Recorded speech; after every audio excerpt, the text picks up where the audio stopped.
Assalamualaikum warahmatullahi wabarakatuh. Bismillahirrahmanirrahim. Alhamdulillahirabbil alamin. Wassalatu wassalamu ala asyrofil anbiya'i wal mursalin wa ala alihi wa ashabihi ajmain. Amma ba'd. Perkenalkan, kami dari kelompok 8. Saya atas nama Mutia Hanifah dan rekan saya Rahma Rahima DB. Di sini kami akan memaparkan materi yang berjudul pertumbuhan fisik dan perkembangan motorik. Baiklah, materi pertama adalah definisi pertumbuhan fisik dan perkembangan motorik. Yang pertama, pertumbuhan fisik. Pertumbuhan adalah proses perubahan fisiologis yang bersifat progresif dan kontinu dan berlangsung dalam periode tertentu. Perubahan ini bersifat kuantitatif dan berkisar hanya aspek-aspek fisik individu. Oleh sebab itu, secara terminologis sebenarnya tanpa ada tambahan kata fisik pun, hanya dengan istilah pertumbuhan saja sudah bermakna perubahan pada aspek-aspek fisiologis. Ada dua faktor yang mempengaruhi pertumbuhan fisik. Yang pertama itu faktor internal. Faktor internal adalah faktor yang berasal dari dalam individu. Termasuk dalam faktor internal adalah sifat jasmania yang diwarisi dari orang tuanya. Contohnya anak yang ayah dan ibunya tinggi cenderung lebih lekas menjadi tinggi daripada anak yang berasal dari orang tua yang bertumbuh pendek. Yang kedua adalah kematangan. Secara sepintas, pertumbuhan fisik seolah-olah seperti sudah direncanakan oleh faktor kematangan. Meskipun anak itu diberi makanan yang bergizi tinggi, tetapi kalau saat kematangan belum sampai, pertumbuhan akan tertunda. Kedua adalah faktor eksternal. Faktor eksternal ialah faktor yang berasal dari luar diri anak, termasuk dalam faktor eksternal adalah kesehatan. Anak yang sering sakit-sakitan, pertumbuhan fisiknya akan melambat. Kemudian makanan. Anak yang kurang gizi pertumbuhannya akan terhambat. Sebaliknya yang cukup gizi pertumbuhannya akan cepat. Stimulasi lingkungan. Individu yang tubuhnya sering dilatih untuk meningkatkan percepatan pertumbuhannya akan berbeda dengan yang tidak pernah mendapat latihan. Selanjutnya adalah perkembangan motorik. Motorik merupakan perkembangan pengendalian gerak tubuh melalui kegiatan yang terkoordinasi antara susunan saraf, otot, otak, dan spinal cord. Keterampilan motorik pada bayi dan anak-anak dibedakan menjadi dua: perkembangan motorik kasar dan perkembangan motorik halus. Perkembangan motorik pada bayi usia 0-2 tahun. Keterampilan motorik kasar. Motorik kasar adalah gerakan otot-otot besar seperti gerakan menendang, menoleh, melempar, melompat, berlari, berjalan, dan seterusnya. Contohnya, pada bayi berumur 2-4 bulan sudah dapat mengangkat kepalanya lebih tinggi dengan menyangga dada menggunakan lengannya. Atau pada usia 13-18 bulan, anak mulai dapat menarik dengan tangannya mainan yang diikat dengan tali. Keterampilan motorik halus. Motorik halus adalah gerakan yang menggunakan otot-otot halus atau sebagian anggota tubuh tertentu, misalnya saja menggunakan jari. Keterampilan ini melibatkan gerakan tangan yang diatur secara halus, seperti menggenggam mainan, mengancingkan baju, menulis, atau melakukan apapun yang memerlukan keterampilan tangan. Contohnya, pada usia 10,5 bulan sudah mulai mampu menjemput objek-objek kecil seperti remah-remah kue dengan menggunakan ujung jari telunjuk dan ibu jari. Keterampilan motorik pada masa anak-anak. Keterampilan motorik kasar. Masa kanak-kanak awal merupakan masa di mana anak-anak senang bergerak. Saat terjaga, hampir seluruh waktunya digunakan untuk bergerak seperti berlari, memanjat, melompat, melempar, menaiki anak tangga, menggantung, menggambar, dan lain-lain. Pada usia kira-kira 2,5-3 tahun, anak-anak mulai dapat melompat dengan kedua kakinya, berlari ke sana kemari yang sebelumnya tidak bisa dilakukan karena berkaitan dengan kematangan otot-ototnya. Keterampilan motorik halus. Pada usia 3 tahun telah mampu memegang benda-benda berukuran kecil di antara ibu jari dan telunjuk.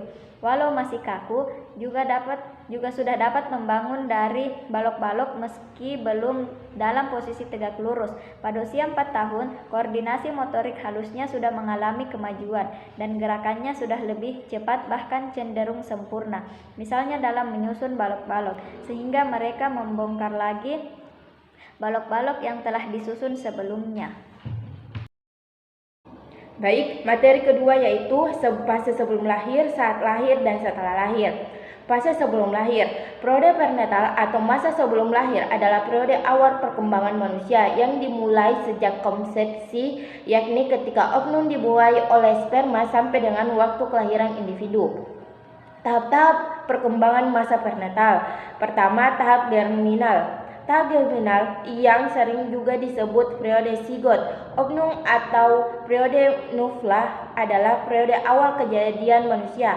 Periode germinal ini berlangsung kira-kira 2 minggu pertama dari kehidupan, yakni sejak terjadinya pertemuan antara sel sperma dan sel telur yang dinamakan dengan pembuahan.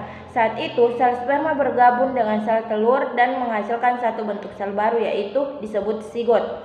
Tahap kedua yaitu tahap embrio. Tahap yang kedua dari pernatal disebut tahap embrio yang dalam psikologi Islam disebut dengan tahap alaka, yang segumpal darah yang semakin membeku. Tahap embrio ini dimulai dari 2 minggu sampai 8 minggu setelah pembuahan, yang ditandai dengan terjadinya banyak perubahan pada semua organ utama dan sistem-sistem psikologi.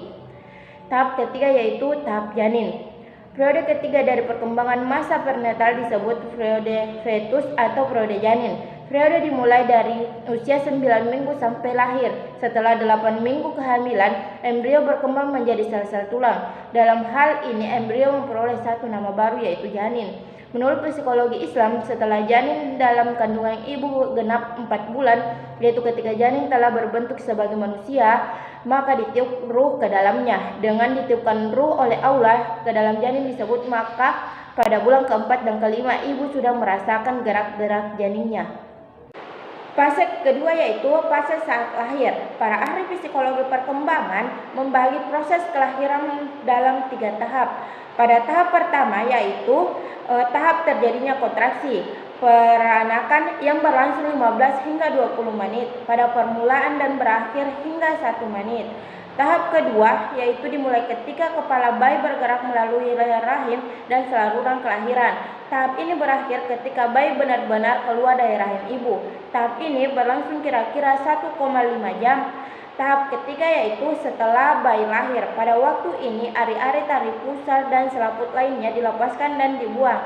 Tahap ini akhirnya yang paling pendek yang berlangsung hanya beberapa menit saja.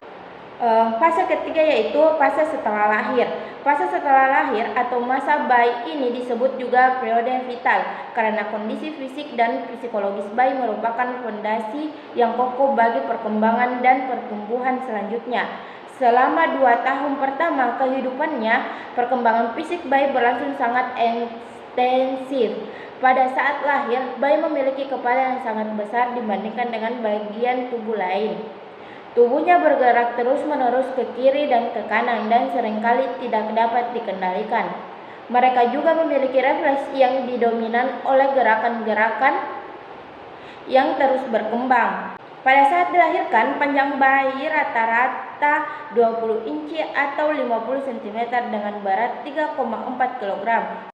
Baik, materi ketiga yaitu hasil resum keajaiban penciptaan manusia. Manusia tidak mungkin dapat mempertahankan kelangsungan hidup di muka bumi ini tanpa melalui proses yang sangat kompleks dalam sistem produksinya. Sistem produksi yang ada pada tubuh laki-laki dan perempuan masing-masing memiliki alat-alat produksi yang fungsi yang berbeda-beda. Pembentukan manusia dan penciptaannya dari 2 orang manusia yang berbeda jasadnya adalah salah satu keajaiban yang nyata, yaitu keajaiban penciptaan manusia.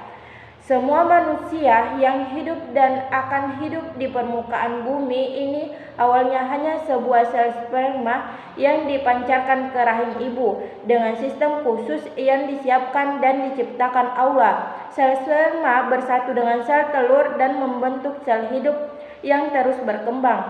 Semua yang hidup saat ini dan di masa lampau mengalami fase-fase penciptaan yang mengagumkan ini. Beberapa minggu setelah sel sperma dan sel telur bertemu, sel-sel melalui tubuh berbeda satu sama lain.